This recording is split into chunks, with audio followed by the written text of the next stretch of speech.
Eu vou estar olhando, vou estar vendo direitinho, mas eu só vou trocar de roupa do meu filho ali, que ele não, ele tá meio chato, aí ele só aceita eu trocando de roupa dele. É um saco. Não, eu sei como é que é. A Ai, gente que faz isso com os filhos, né? acaba que a gente fica deixando eles assim, olha, tá chorando. Sim, Vou deixar no mudo tá, aqui, tá, professora? tá bom. Então, vamos lá. Bom, a gente finalizou, então, a apostila de nutrição enteral. Fizemos um exercício juntos para vocês verem o que a gente precisa pensar. E agora a gente vai começar a falar de terapia nutricional parenteral. Não sei se vocês se lembram, mas as formas de terapia nutricional que a gente tem é a terapia nutricional oral, com suplemento, por sonda ou ostomia, ou a parenteral, que é pela veia, ou pode ser uma veia de pequeno calibre ou uma veia de grande calibre. Esta é uma bolsa de nutrição parenteral. Não sei se vocês conseguem ver, ela é uma embalagem estéril, né? Ela não existe manipulação de uma nutrição parenteral num hospital, assim, na hora de dar para o paciente, não. Existe uma manipulação, sim, mas não, deixa eu redizer, tá? Senão vocês podem entender errado. A nutrição parenteral, ela pode ser formulada, que a gente chama de artesanal, ou não, ela pode ser industrializada.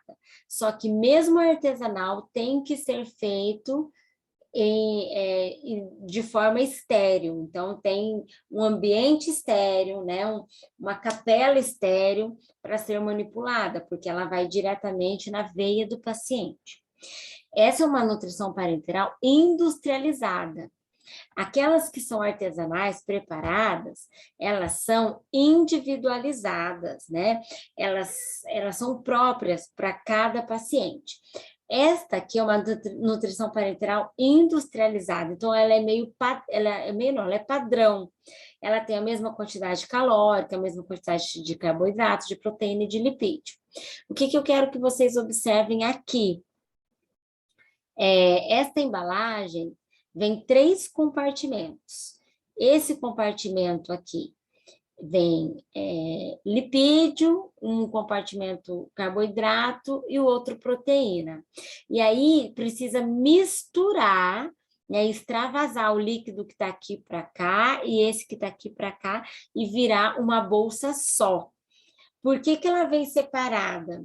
Porque ela desestabiliza no momento em que a gente mistura ela. Então, ela tem um tempo de vida, depois que a gente mistura, de 24 horas. E se a gente misturar ela e não dar para o paciente, deixar guardada na farmácia, a hora que for preciso, ela já não está mais compatível para o uso do paciente, tá?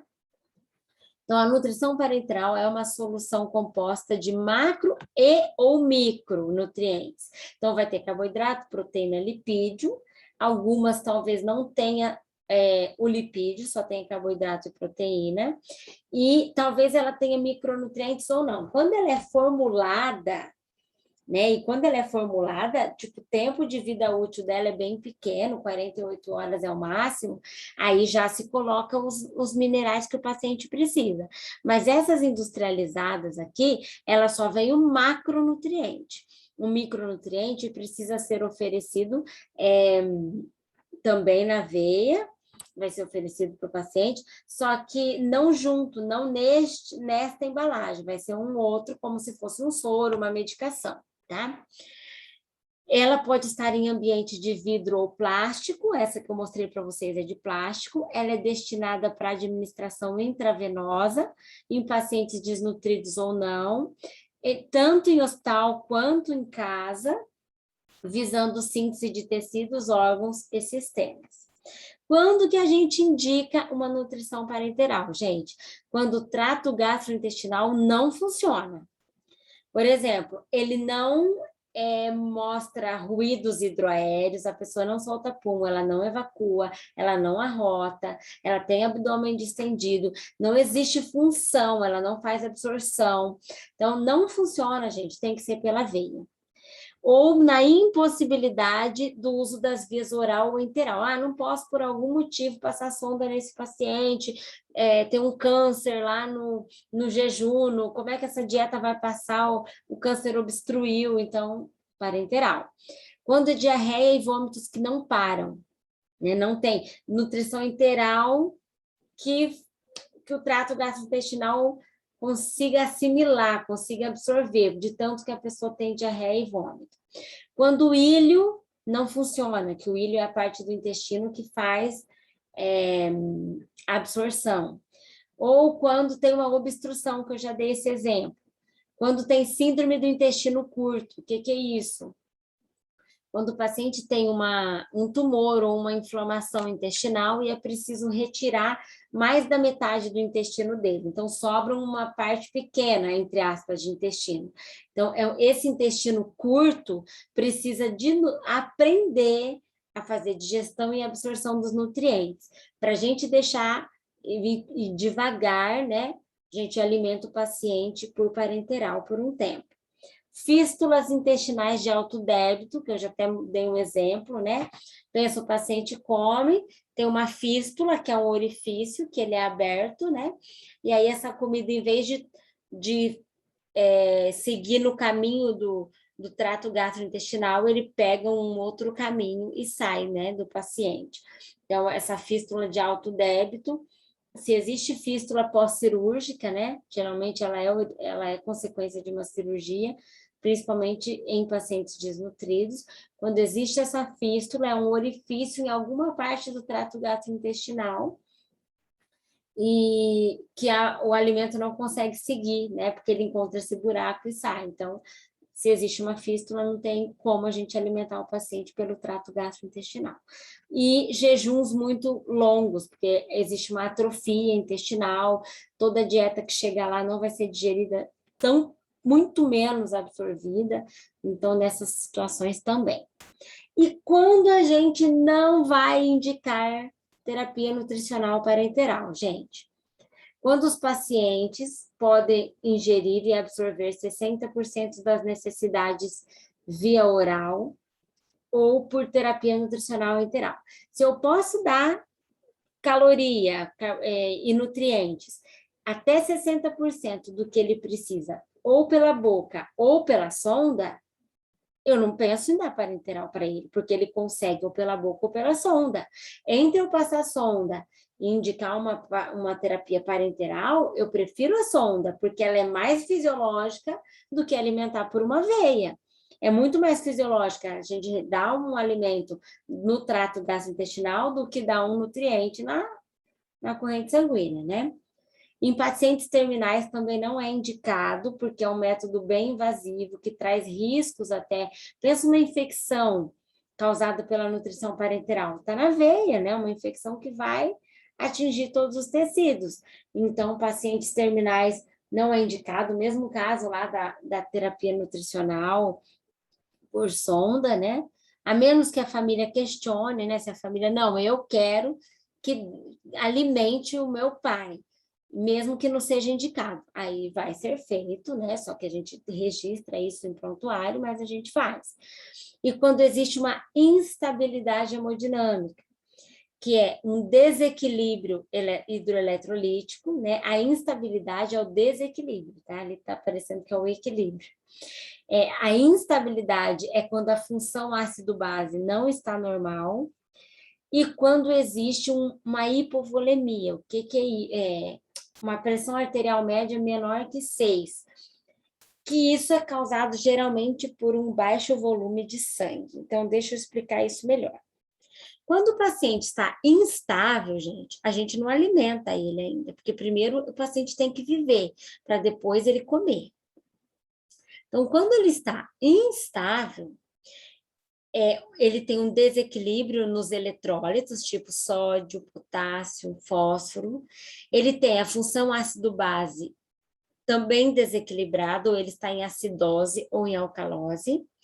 e a pressão arterial média dele dá menor que 6. Nessas condições, não vamos fazer nutrição parenteral neste paciente.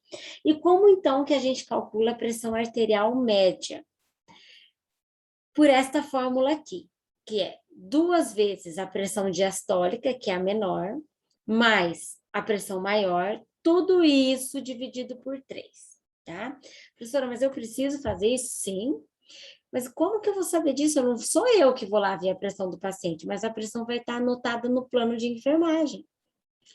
Ou no paciente de UTI, ela vai estar o tempo inteiro no monitor. Então, você não precisa ir lá aferir a pressão. Você basta pegar os dados, né? Vamos fazer um exemplo. Uma pressão 12 por 8. A PD é a menor e a PS é a maior, tá?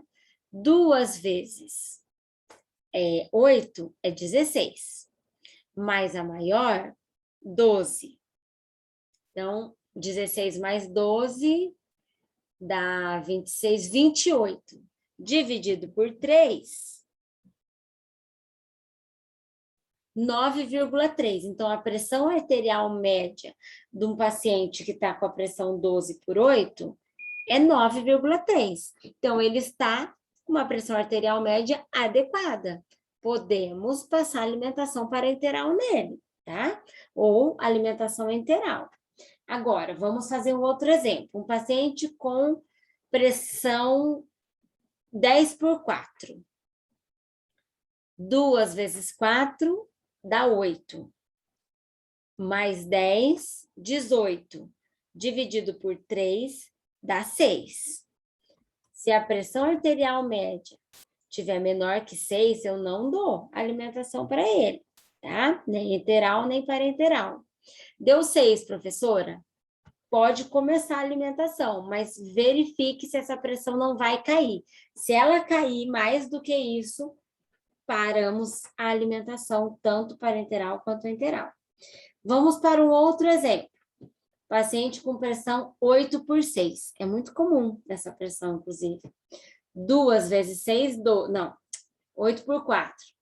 2 vezes 4, 8. 8 mais 8, que é a pressão maior, daí 16. Dividido por 3, 16. Dividido por 3 dá 5,3. Pressão arterial média de 5. Eu posso fazer nutrição parenteral nesse paciente?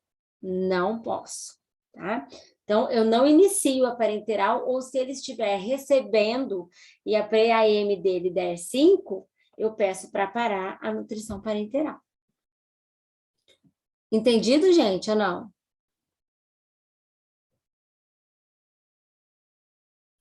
Sim, professora.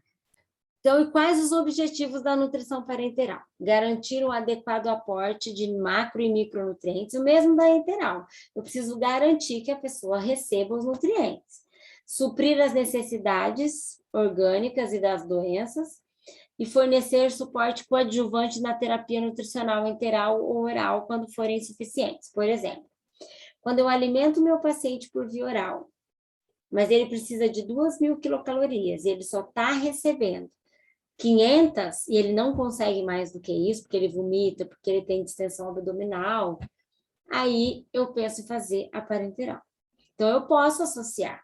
E o paciente não, ele até consegue consumir, receber alimentos e digerir um pouco, mas se esse pouco não chega a 60%, eu posso usar a parenteral para melhorar esse aporte. Então, nós temos 2 tipos de terapia nutricional parenteral. A nutrição parenteral periférica, que é aquela nutrição que é feita por uma veia de pequeno calibre, então ela é feita numa veia do braço, e a gente chama isso de periférico. Ou a nutrição parenteral total, ou nutrição parenteral central, que é feito por uma veia de grande calibre, né? Ou pela subclávia ou pela jugular. Então, a parenteral periférica, por exemplo, ela é administrada numa veia periférica, ela é indicada para até 10 dias. Sabe aquele paciente que precisa de uma parenteral, mas a gente não sabe se ele vai usar por muito tempo ou não. Começa com uma periférica mesmo. Mas se ele chegar no 10º dia, ele ainda vai precisar de nutrição parenteral, aí o médico tem que pensar na nutrição parenteral central e não mais na periférica. Por que isso? Porque como a nutrição parenteral periférica, ela é hipotônica, ou seja, tem uma osmolaridade baixa, ela tem uma quantidade calórica baixa também. Então, eu não consigo alimentar um paciente por muito tempo, porque ele vai emagrecer com a nutrição parenteral periférica, porque a quantidade calórica da periférica é pequena, ela é 1.200, 1.300 quilocalorias, e às vezes a necessidade do paciente é de 2.000, 2.500 calorias. Então, ela é administrada numa veia de menor calibre, pode ser uma veia da mão ou uma veia do antebraço, né? Como aqui, por exemplo, certo? A nutrição parenteral periférica, então, é feito por um acesso simples de um antebraço, tá? A nutrição parenteral periférica tem como vantagem eliminar complicações relacionadas à punção central, por exemplo. Fazer uma punção numa veia, na subclávia, na jugular, é um risco muito maior. E, por exemplo, vai que dá uma infecção na parenteral. Se a infecção numa veia periférica, qual que é a infecção menos grave? Na veia periférica ou na veia jugular? Com certeza na veia periférica. Então, a veia periférica, ela evita uma complicação relacionada a uma veia de maior importância. A punção venosa também é muito mais fácil, porque uma enfermeira, um enfermeiro consegue fazer, né? Ele está apto para isso. Ele pode fazer uma punção periférica tranquilamente. Ele estudou, ele é tranquilo, ele é seguro para isso. E ela também tem um custo mais barato. Qual que é a desvantagem da nutrição parenteral numa veia pequena? Não é possível atingir a necessidade energética do paciente, e também tem um risco de uma infecção na veia, que é a flebite. Quando que eu indico ela? Pacientes que não estão tão desnutridos e quando é impossível fazer um acesso venoso central. Vamos supor que o paciente está queimado e ele queimou a região da subclávia e da jugular, daí tem que fazer uma periférica mesmo. Só que lembrando que a quantidade calórica da periférica é menor. E a nutrição parenteral central, ela é administrada numa veia grande, que é a subclávia ou a jugular, né? A subclávia, ela fica aqui, né? Perto da clavícula, e a jugular é uma veia já no pescoço do paciente. Quem faz esse acesso é só o médico, o enfermeiro não faz. Então, o médico faz como se fosse uma microcirurgia, que a gente chama isso de um acesso venoso. Ou um catéter, né? Ele vai tornar acessível aquela veia para que a enfermeira instale a nutrição parenteral. Ela já é indicada para aqueles pacientes que vão ficar muito tempo em nutrição parenteral. Já a osmolaridade dela é maior, então ela consegue ter mais calorias. Por isso, ela pode ser usada por mais tempo. Agora, nunca se esqueçam dessa informação aqui. A nutrição parenteral central, ela tem uma osmolaridade maior. Então, a gente coloca numa veia central. Eu posso colocar ela numa veia periférica? Juliana, Del, eu posso colocar uma dieta central na veia do braço? Larissa? Eu acho que não, professora. É proibido, porque a osmolaridade da veia do braço é pequena. A osmolaridade da dieta central é para veia grande, então é uma osmolaridade grande. Se eu colocar a parenteral central numa veia periférica, o paciente pode ir a óbito. Então, na hora de prescrever, né, o médico, ele tem que, né, provavelmente ele tem essa consciência, né, de que uma nutrição parenteral central tem que ser numa veia subclave ou jugular, e não na veia do braço. Na veia do braço, a gente tem que pôr uma parenteral periférica. Agora, a minha pergunta é o contrário. Eu posso usar a nutrição periférica na veia subclávia? Acho que pode, né? Pode, porque ela tem uma osmolaridade baixa. A osmolaridade da veia jugular é muito alta, então uma osmolaridade baixa ela vai tolerar.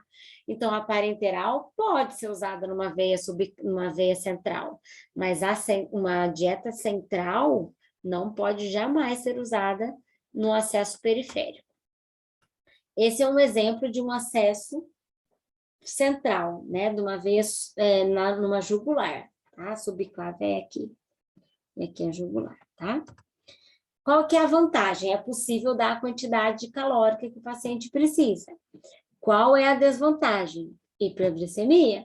Porque pensa, é glicose na veia. O carboidrato, lembra que eu falei para vocês? A veia tem que receber os nutrientes na forma de absorção. Carboidrato vai ser glicose. Proteína vai ser aminoácido e lipídio vai ser ácido graxo. Senão eu mato o paciente se for uma molécula de amido, né? Então, se ele está recebendo glicose pela veia, gente, ele pode ter hiperglicemia.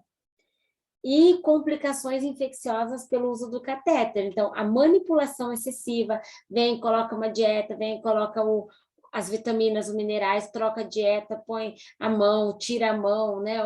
Isso pode levar a uma infecção numa veia de grande calibre, que é muito perigoso. Qual é a indicação? Perda de 15% os pacientes que perderam 15% do peso, os pacientes desnutridos, pacientes com doenças obstrutivas do trato gastrointestinal alto, fístula, pacientes com ilho paralítico, são todos esses problemas que não se resolvem rapidamente. São problemas que levam um tempo dentro do hospital. Então, por conta disso, já que o paciente vai ficar tempos recebendo parenteral, ele tem que receber uma parenteral que atinja a necessidade energética ou nutricional dele. Quais são os componentes, então, da solução parenteral? Carboidrato é glicose, como eu já disse, gordura é ácido graxo, proteína é aminoácido, aí tem os eletrólitos, as vitaminas, os minerais e os oligoelementos. A solução pretende, então a parenteral, ela tem o objetivo de dar tudo que o paciente precisa, todos os nutrientes. Só que eu preciso pensar na solubilidade, estabilidade, ao armazenamento, a compatibilidade química e a toxicidade, porque tudo isso vai direto na veia. Então, assim, por conta desse cuidado, é que ela não vem misturada, ela vem separado para não desestabilizar, como eu disse no começo. A glicose, como na nossa alimentação, é o nutriente que compõe a dieta em maior quantidade. Então, o paciente com parenteral vai receber igual a gente, mais carboidrato do que proteína e do que lipídio. É essencial para o tecido cerebral, ele poupa proteína como fonte de energia, já até conversei disso com vocês. É importante consumir carboidrato para que a proteína seja utilizada para a finalidade proteica, né? Então, por conta disso, a glicose é o maior composto da parenteral também, e é o substrato de menor custo. Carboidrato, proteína e lipídio é o que custa mais barato. Geralmente, o paciente vai precisar de insulina para metabolizar essa glicose, e ele interfere na osmolaridade da solução. Ele torna a a solução mais osmolar. Já o lipídio é uma excelente fonte energética também. Quem vai estar lá são os ácidos graxos. E a carência do lipídio, gente, pode causar descamação cutânea, perda de cabelo, dificuldade de cicatrização, aumento do fígado e maior tendência a infecções. Veja só. Muitas vezes, gente, por que eu estou falando que é... Como assim a carência, professora? A carência é porque, assim, existe 2 tipos de nutrição parenteral. Tem a nutrição que vem carboidrato, proteína e lipídio, e tem a que vem só carboidrato e proteína, sem lipídio. Ela custa mais barato. E, assim, alguns pacientes não toleram o lipídio da parenteral. Só que aí, o que é uma pessoa sem consumir gordura? A gordura não só engorda, ela faz hormônio, ela faz transporte, ela compõe as membranas celulares, ela tem efeito isotérmico, ela tem efeito amortecedor, né, interósseos. Então, assim, e fora que ela participa da absorção de algumas vitaminas, A, D e K, né, a DEC. Então, assim, não dá para ficar sem lipídio. Então, a gente pode até usar uma nutrição parenteral só com carboidrato e proteína, mas tem que acompanhar e, assim que possível, colocar um lipídio também. Quando exige uma quantidade calórica maior, é importante ter o lipídio, porque o lipídio vai melhorar essa quantidade calórica. Para aqueles pacientes que não podem receber muito volume, igual ele já recebe soro, ele recebe medicação, ainda tem a nutrição parenteral, e a gente precisa dar, vamos supor, 3.000 ml de parenteral para atingir a necessidade dele. Se tem lipídio, a gente não precisa dar 3.000, a gente pode dar menos, porque o lipídio é hipercalórico, né? Fora isso, a metabolização do lipídio produz menos gás carbônico do que o carboidrato e do que a proteína. Então, o lipídio, ele melhora a osmolaridade, porque assim, eu não vou precisar ter muito lipídio para ter muita caloria, né? Porque 10 gramas de lipídio já dá 90 calorias, né? Carboidrato, 10 gramas, dá 40 calorias. Então, assim, a gente consegue ter uma osmolaridade menor, uma quantidade menor de nutrientes e uma quantidade calórica já muito próxima daquela que o paciente precisa. Mas quando que eu não posso usar uma nutrição parenteral com lipídio? Quando o paciente tem uma hiperlipidemia, né? Colesterol muito aumentado, ou uma hipertrigliceridemia, problema no fígado e os prematuros. Mas assim, o caso dos prematuros, a nutrição parenteral não vem pronta, ela vem pronta, mas ela vem própria para ele. Porque tem prematuro de 1 quilo, prematuro de 800 gramas, prematuro de 1,5 kg. Então, não dá para eu pegar uma nutrição parenteral padrão e dar para todos eles, né? Eles são individualizados, tá? A parte proteica da parenteral, ela vem com os aminoácidos. E eles devem ser infundidos junto com o carboidrato com lipídio. Então, é misturado tudo no momento de colocar na veia do paciente. A água depende do estado de hidratação e do balanço hídrico do paciente, pensando que ele não vai poder tomar água via oral, muito provavelmente, porque ele está com um parenteral. Então, ele vai receber essa quantidade em soro.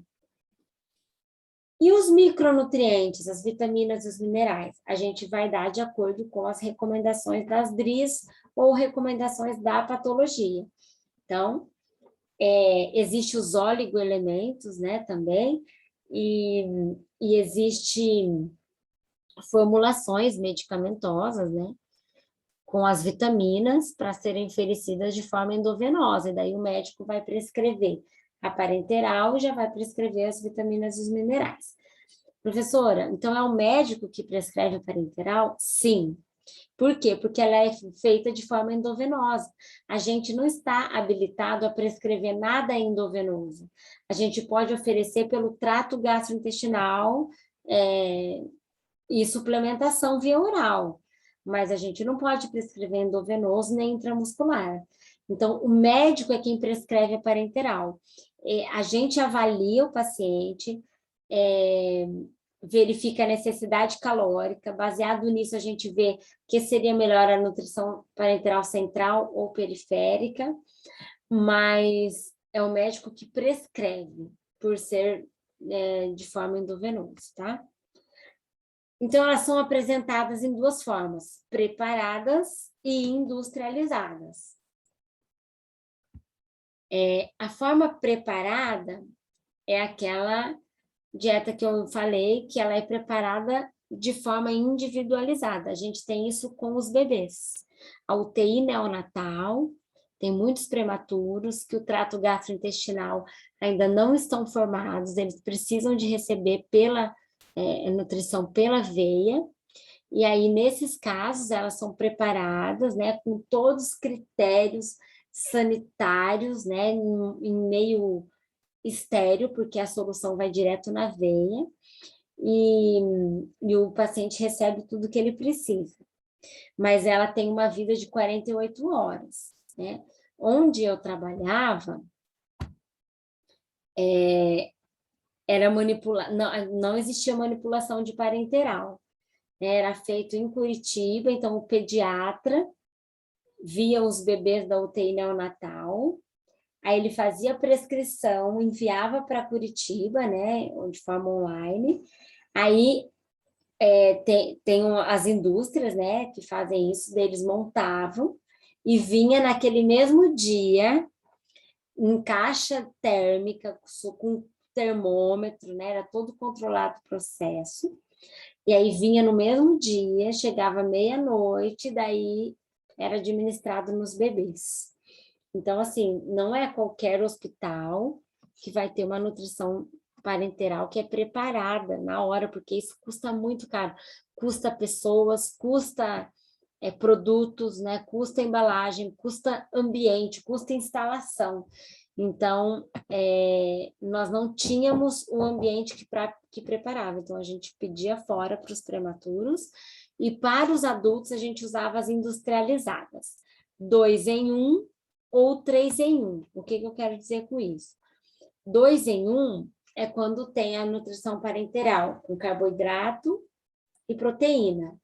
E 3 em 1 vem carboidrato, proteína e o lipídio. Ela é sempre preparada por um farmacêutico, não é o médico que prepara, nem o nutricionista. É o farmacêutico que faz isso. Ela é individualizada, então, quando existe a necessidade de individualizar, como é o caso do prematuro, a gente não compra ela padrão, a gente, né, for o pediatra ou o médico que vai fazer a formulação.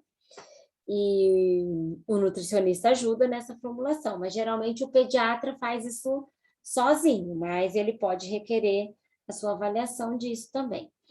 Associa-se soluções de glicose aos micronutrientes, né, na preparada, os micronutrientes vêm misturados na glicose, necessita de refrigeração e de equipo fotossensível, pela presença de vitamina B, C, E e beta-caroteno, porque essas são vitaminas que se perdem, né, com a luz.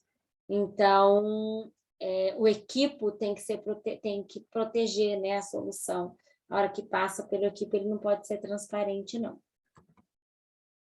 A industrializada, ela já vem pronta para uso, como é aquela que está bem na nossa capa da aula. Então, vem aminoácidos, vem glicídios e ácidos graxos separados por divisórias internas. Antes de dar para o paciente, a enfermagem tem que provocar o extravasamento, né, a mistura dessas soluções. Então, faz a mistura na própria bolsa imediatamente antes do uso. Esse sistema diminui bastante risco de múltiplas manipulações. Não é necessário equipe fotossensível, porque não possui as vitaminas vão estar vão ser administradas como uma medicação e no próprio equipo das vitaminas, daí elas podem ser administradas simultaneamente, né? Vai ter aqui o acesso da parenteral e no braço pode ter um acesso para receber as vitaminas e os minerais. Não é recomendado uso em crianças menores de 3 anos das dietas industrializadas. A gente recomenda que elas sejam usadas em adultos. E elas podem ser 2 em 1 ou 3 em 1, como eu já disse para vocês. A solução de glicídios e aminoácidos, quando elas vêm na solução só os dois, carboidrato e proteína, aí o lipídio tem que ser dado pela veia periférica, igual as vitaminas e os minerais. Qual é a desvantagem? Maior osmolaridade, porque já que não tem lipídio na 2 em 1, que é só carboidrato e proteína, então ela tem menos caloria e tem mais moléculas, né? Quando a gente coloca lipídio, a gente consegue dar um monte de calorias sem necessariamente dar muita osmolaridade para o paciente. Então, a desvantagem da 2 em 1, que é carboidrato e proteína, é maior osmolaridade, aumenta o risco de hiperglicemia, porque tem mais glicose para poder atingir a necessidade energética, e precisa de maior manipulação da enfermagem, porque ela vai lá manipular carboidrato e proteína. Daqui a pouco a enfermagem está indo levar o lipídio, daqui a pouco a enfermagem está indo levar a vitamina e mineral. Então, existe um excesso de manipulação do acesso venoso. Já a 3 em 1 vem carboidrato, aminoácido e os lipídios. A fonte de energia vem tanto da glicose quanto do lipídio. Então, a osmolaridade vai ser menor, porque o lipídio, ele já dá bastante caloria com uma pequena quantidade. Também associa a essa solução as vitaminas, os minerais e os oligoelementos que são dados daí pelo braço. Qual é a vantagem? Menor manipulação, porque uma bolsa só para atingir a necessidade calórica, menor contaminação, favorece a tolerância da glicose, porque as calorias vão vir da glicose e dos lipídios, não vai ser só a glicose, e é usado na restrição hídrica, aqueles pacientes que não podem consumir muito volume de soro e de parenteral, daí a gente põe o lipídio, que aí já vai aumentar as calorias, sem necessariamente ter que aumentar quantidade de parenteral. Qual é a desvantagem? O baixo pH de aminoácidos desestabiliza o lipídio.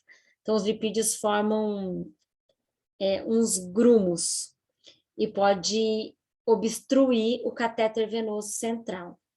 Então, a oclusão do catéter venoso também pode acontecer por conta disso, e maior necessidade de manipulação. Ah, não, desculpa, esse último estava no slide anterior e ficou aí, eu não apaguei, mas não é uma desvantagem, porque existe, na verdade, uma menor manipulação. A administração da nutrição parenteral, ela pode começar de 30 a 45 ml por hora, ou seja, 10 a 15 gotas por minuto, bem devagarzinho mesmo. E a cada dia, ou a cada 12 horas, 15 ml por hora. A administração é sempre contínua, tá? Porque a gente essa glicose tem que chegar bem devagarzinho, senão o paciente faz hiperglicemia. A solução sempre deve ser inspecionada antes da sua administração. O que é isso, gente? Deixa eu dar um exemplo para vocês.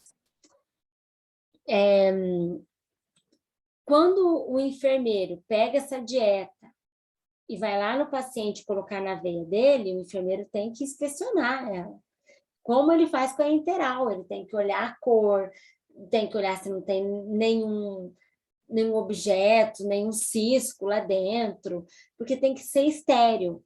Então, ela deve ser inspecionada antes da sua administração. Teve uma vez, no hospital, é um exemplo com a nutrição enteral, que a vigilância chegou, e eles não avisam, né? E daí eles chegaram, foram até minha sala, daí eu subi com eles, porque eles queriam ver pegar um prontuário aleatório para ver se a gente acompanhava os pacientes, né? Como que era a prescrição, a avaliação, né? Coisas assim. E aí eles pegaram um prontuário de um paciente que usava sonda e avaliaram, daí eles chamaram a enfermeira, na hora, assim, enfermeira, faz favor um pouquinho. Quem que traz a nutrição enteral aqui para vocês? É a copeira. E como que chega a nutrição aqui para vocês? Normal, ela coloca ali. Mas chega ali como? Como você sabe, né? Que é do paciente? Porque tem nome, entendeu? Eles estão fiscalizando. E o que você faz na hora que você vê o nome do paciente? Eu vou lá e coloco no paciente. Eu vou repetir a pergunta. A vigilância